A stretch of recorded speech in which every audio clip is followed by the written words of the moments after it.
খেতে পারে না, দুপুরে খেতে পারে না, আবার না সে রাত্রেও মাঝে মধ্যে খায় না, তবে যখন খায় সে রোস্টার বিরিয়ানি খায়। কথা কল ঠিক কিনা? সুপ্রিয়গণ, আসসালামু আলাইকুম। সুপ্রিয় দর্শক, আপনাদের মঞ্চে এখন প্রধান বক্তা হিসেবে শয়তানের কাকা ইবলিসের চাচা এখন আসছে আমাদের মঞ্চে। সিয়াম হাজিরিন হোসেন বক্তার আগমন, প্রধান বক্তার আগমন, প্রধান বক্তার আগমন। বসেন বসেন বসেন। আসসালামু আলাইকুম হুজুর। তো আপনারা কেমন আছেন সবাই? আমাদের মঞ্চে এখন বয়ান পেশ করবেন মোহাম্মদ। আমাদের মঞ্চে এখন প্রধান বক্তা হিসেবে শয়তানের ভাই ইবলিসের কাকা আর মোহাম্মদ সিয়ামউদ্দিন আহমেদ জুইলি। হে আমার প্রাণপ্রিয় ভাইয়েরা, আজকে কি আপনারা রোজা আছেন? তো আমার প্রাণপ্রিয় বন্ধুরা, এই যে আপনারা সারাদিন রোজা রেখে ইফতারির পর ভাইয়েরা আপনারা যে বিড়ি টান দেন, এটা কি ঠিক?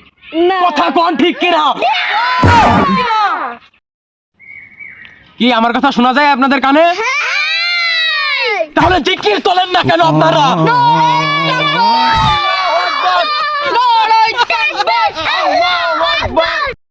মুসল্লি ভাইয়েরা, তো আমি তার বিষয়ে যখন সবকিছু খবর নিলাম, সে বান্দাটি নাকি খুবই অসহায়।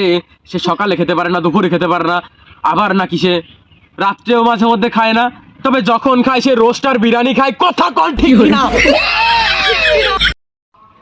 হে আমার আল্লাহর বান্দারা, আসলে কি বলবো আপনাদেরকে, বিদেশ থেকে একজন ওয়াজ বক্তা এসেছেন। তিনি তার ওয়াজ মাহফিলে লক্ষ লক্ষ মানুষ, প্রায় 2-3 লক্ষ মানুষ তার ওয়াজ মাহফিলে ওয়াজ দেখছে, আর আমাদের মাহফিলে তার থেকেও বেশি লোক হবে। কথা কোন ঠিক কিনা?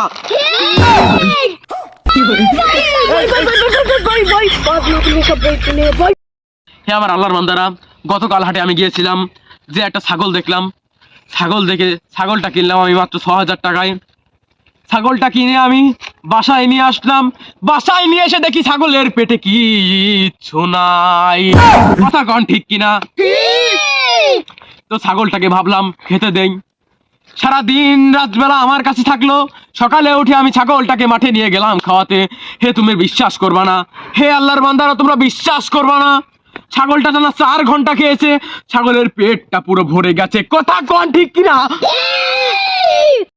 আপনাদের মাঝে এখন আমি একটা জিকির পেশ করিব, তো করব, আপনারা কি বলেন? তাহলে শুরু করলাম। আমার অল্প না বয়সের পাগলা চেমরি